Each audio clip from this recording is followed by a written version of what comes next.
Bonjour à tous et toutes, il va être question aujourd'hui de Steve Jobs, nouvelle adaptation de la vie du patron de Apple, réalisée cette fois-ci par Danny Boyle, qui décide de découper son film en 3 parties, le lancement de 3 produits pensés par Steve Jobs, entre guillemets, parce que c'est toujours le problème avec Steve Jobs, le lancement du Macintosh, le lancement du Next et son cube, et le lancement de l'iMac. Et à chacune de ces 3 étapes, on assiste en fait à la dernière heure, aux dernières 45 minutes qui précèdent la prise de parole sur scène, pendant lesquelles les 5 mêmes personnes reviennent parler à Steve Jobs pour essayer de faire de marquer leur point, de comprendre comment Steve Jobs fonctionne et pour régler des problèmes. Un petit avis général pour commencer, j'ai trouvé le film assez ennuyeux, principalement à cause des dialogues parce qu'il y en a beaucoup trop fantasmé par la façon dont il est écrit et assez mauvais entre guillemets, en tout cas pas la bonne orientation pour ce qui est du personnage de Steve Jobs. Encore une fois, j'ai vraiment encore du mal avec la façon dont on traite Steve Jobs. Je vais expliquer pourquoi j'ai autant de mal, c'est que la période de Steve Jobs, je l'ai vécue. Et je l'ai vécu, enfin j'étais vraiment dedans, je m'intéressais beaucoup à l'informatique au moment où Steve Jobs était encore en vie.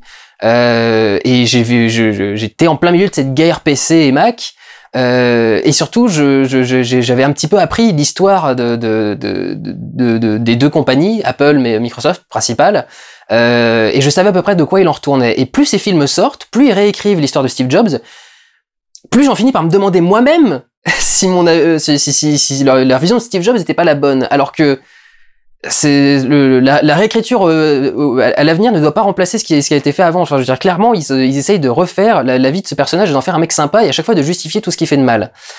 Ça se passait comment dans Jobs, par exemple, le premier Jobs, et c'est marrant parce que ça se voit de la même façon ici, c'est son rapport avec Steve Wozniak. Steve Wozniak, qui est un mec qu'il a exploité, tout comme il a été piqué les icônes et la souris et machin dans d'autres compagnies pendant qu'il développait l'Apple II. Je sais plus si c'est l'Apple II ou le Macintosh, l'a dit. Et Steve Wozniak, il lui faisait une blague dans Jobs, Jobs, donc celui qui est sorti il y a 2 ans, je crois, avec Ashton Kutcher dans le rôle principal, qui j'ai revu des images récemment de Steve Jobs de l'époque, collait vraiment physiquement au personnage, enfin les cheveux noirs et tout, la petite mèche, le petit regard narquois là, enfin c'est bref. Dans Jobs donc, Wozniak code quelque chose pour Jobs. Jobs doit être payé $5000 pour le truc et il promet 500, je crois, dollars à Wozniak dans le film. Donc le truc, c'est qu'en gros, dans Jobs, il fait une petite blague à son pote. C'est le principe de la blague, c'est qu'il a eu son pote. Et en fait, c'est censé en faire un mec marrant. Le but de la scène est de faire rigoler. La réaction de Wozniak est calculée pour faire rigoler. Là, dans celui-ci, c'est encore autre chose. C'est pas qu'il essaye d'en faire sympa, c'est qu'il essaye d'en faire Dieu, carrément. Alors, il y a beaucoup de choses là-dessus. Il y a des phrases qui mettent bien cet aspect-là en avant. Mais en particulier, justement, dans les engueulades avec Steve Wozniak, en gros, on essaie de nous faire comprendre que Wozniak est un passéiste et que Steve Jobs va vers l'avenir, voit l'avenir, et que c'est pour ça qu'il estime qu'il a même plus besoin de nommer les personnes avec qui il a bossé avant ou qui l'ont aidé à avancer. Et le film vraiment essaie de développer cette idée et de mettre en avant le point de vue de Steve Jobs. Bien sûr, c'est un film qui est centré sur lui, mais c'est pas pour autant que le film doit le déifier à ce point. Alors, il y a un côté ironique dans la déification de Steve Jobs dans le film. Il y a un côté où le truc est pas sérieux jusqu'au bout. Il y a une phrase dans la bande-annonce, c'est Dieu a créé le monde, Dieu a eu besoin quand même de 7 jours pour créer le monde. Et le mec lui dit, il faudra que tu nous dises comment tu as fait.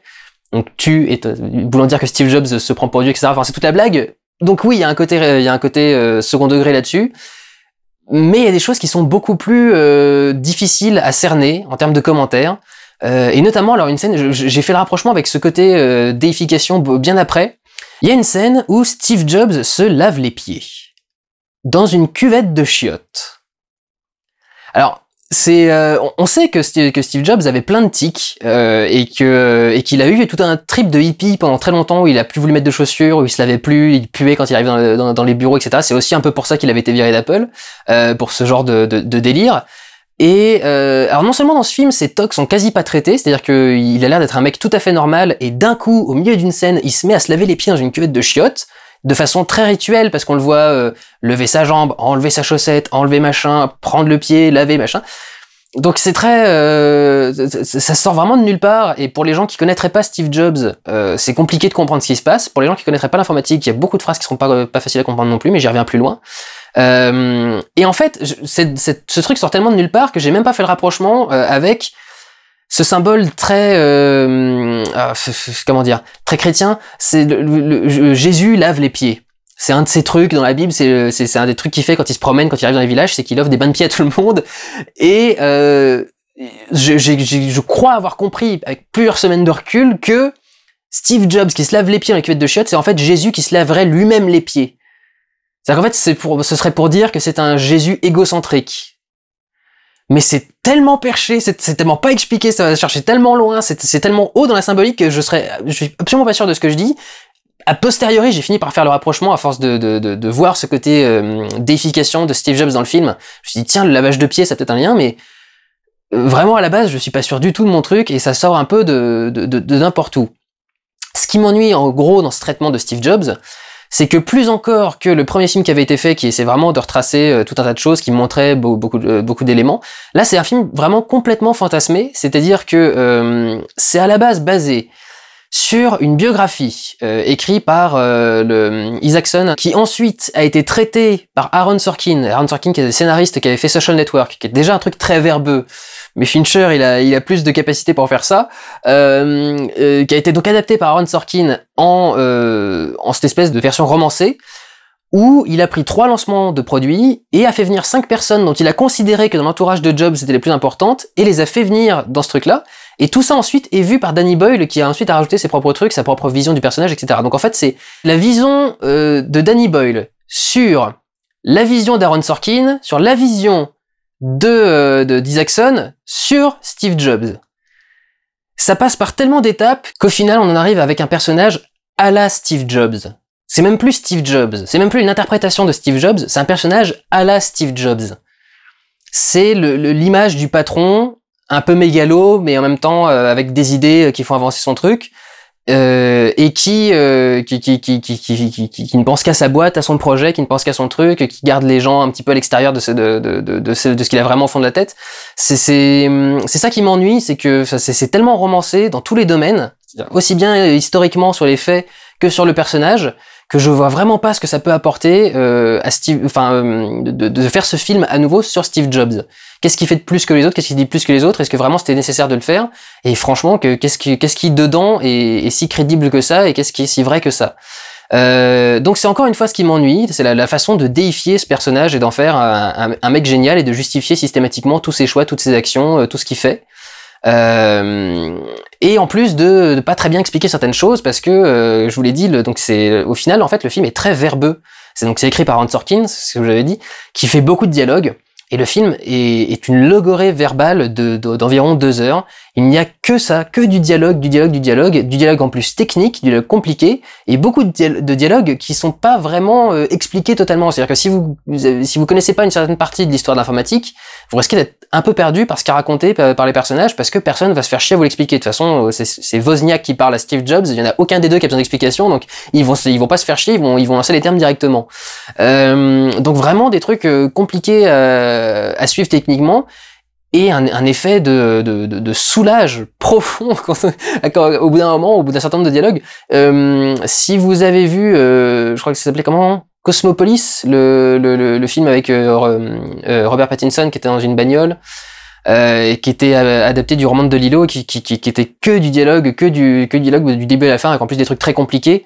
Il y a un peu cet effet-là, mais même Cosmopolis avait plus de pauses dans le film. Là vraiment, dans celui-ci, on n'a jamais de pause, parce que dès qu'il a fini avec un, il enchaîne avec l'autre. Il y en a 5 qui veulent lui parler en même temps. Donc il commence par sa secrétaire, ensuite par le patron, ensuite il revient à la secrétaire, ensuite il vient à sa femme, ensuite machin. C'est vraiment, ça va dans tous les sens, ça s'arrête jamais, et on n'a jamais le temps de faire une pause. Et comme c'est déjà compliqué à la base de s'attacher à ce mec, parce que le film nous donne pas de raison de nous y attacher, hein, on le prend au début et on le finit et on le quitte à la fin, et on dit pas toujours pas pourquoi est-ce qu'on devrait le soutenir, c'est juste que c'est Steve Jobs. Que vraiment, enfin, c'est compliqué de rester accroché au truc, et c'est pour ça que je dis que le film est assez ennuyeux. C'est pas aidé par autre chose, c'est que le film est découpé en 3 actes. Enfin, pas en 3 actes, justement. 3 actes, les 3 actes sont pas aussi égaux que ça. Là, c'est séparé en 3 parties égales. Il y a 3 ensembles de scènes de 40 minutes. Et c'est 40 minutes, 40 minutes, 40 minutes. 40 minutes sur le lancement du Macintosh, 40 minutes sur le lancement du NeXT, 40 minutes sur le lancement de l'iMac. Et c'est encore une fois extrêmement artificiel, d'autant plus artificiel que du coup les personnages, il y a les mêmes personnages reviennent à chaque année. Ça aurait pu être justement un truc intéressant et qui aurait permis de mieux se concentrer sur certains problèmes très précisément à certains moments, de les faire venir à différents moments. Il aurait pu faire une convention où il y a spécifiquement sa femme qui vient, et puis spécifiquement un truc, et puis un autre moment où il y a autre chose, etc. Wozniak aurait pu revenir dans les trois, pour le coup c'est pas un problème, mais la femme par exemple aurait pu ne revenir qu'à un moment, avec sa fille, tout bordel. Il y a tellement de sujets différents qui sont en train de se produire, qui reviennent toujours, ils reviennent plusieurs fois dans une section, et chaque section se répète, c'est-à-dire que chacune des trois parties reprend presque le même schéma que la précédente. Donc on a toujours les 5 mêmes sujets qui reviennent sur la table, toujours traités un peu de la même façon, et à l'arrivée, il y en a très peu de ces sujets sur lesquels Steve Jobs a évolué, sur lesquels il a changé d'opinion, sur lesquels il a avancé, et principalement il essaye plutôt de prouver qu'il a raison.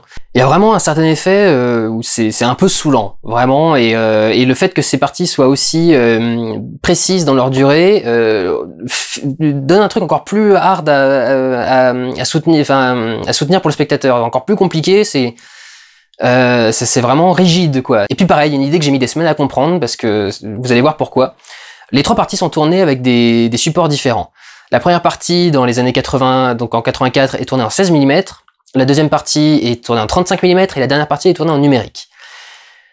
Et j'ai vraiment eu du mal à comprendre quelle était l'idée du truc. J'ai longtemps cru que c'était par rapport à la période, mais ça n'avait aucun sens, parce que le cinéma a commencé en 35 mm, le 16 mm est venu après, donc on peut pas dire que le 16 mm rappelle une période plus ancienne, qui est donc 35 mm une évolution pour passer ensuite au numérique. Là, comme on sait que Danny Boyle aime le numérique, que ça fait partie des réalisateurs qui trouvent que le numérique est un peu supérieur à la pellicule à beaucoup de niveaux, j'ai fini par me dire que cette évolution des supports était en fait un moyen de retranscrire l'évolution du personnage. C'est-à-dire qu'il commence en 16 mm avec du gros grain, des couleurs un peu saturées et une image qui bouge pas mal et qui fait un peu amateur. Il passe ensuite au 35 mm qui a beaucoup moins de grains, qui est beaucoup plus défini et il a du coup un côté plus professionnel. Et il finit en numérique quand vraiment il est installé, quand il a abouti son projet, etc. Le problème c'est que je vois pas d'évolution en fait dans le personnage de Jobs. Le seul truc sur lequel il pourrait avoir une évolution, c'est au niveau de sa fille. C'est le seul sujet sur lequel je pourrais concéder qu'il a une évolution. Pour le reste, en gros, il évolue jamais. C'est juste qu'il essaye de prouver son point. Et c'est juste ça le truc, c'est qu'il essaye de prouver son truc et d'avancer son idée. Et je vois pas d'évolution dans le personnage, et c'est pour ça que cette évolution technique me paraît pas justifiée non plus. Même pour représenter l'évolution de sa carrière, par exemple, commencer en 16 mm et finir en numérique, même ça, c'est tellement abstrait que j'aurais vraiment du mal à le rattacher du coup à la façon de séparer les supports de captation du film. Ça marque bien en fait tout ce qui va pas entre guillemets avec les représentations qui sont faites de Steve Jobs dans le fait d'en faire comme ça une espèce de génie, un chef d'orchestre qui aurait su trouver les trucs. Non, Steve Jobs c'est un opportuniste et c'est un mec qui a eu du bol. C'est ça en fait le truc. C'est juste qu'il y a toujours trouvé des bons designers, des bons techniciens pour mettre ses projets en place. Quand on voit le truc qu'il fait avec le Next ou des choses comme ça, c'est même pas ça. C'est juste c'est de la pure économie pour certaines choses. Et pour ce qui est de l'informatique, il a des façons de penser qui sont pas toujours c'est très très bonnes. Voilà pour ce qui est de mon avis sur Steve Jobs. Je vous encourage pas forcément à y aller parce que moi je l'ai pas spécialement apprécié. Prenez soin de vous, allez voir des films. Ciao!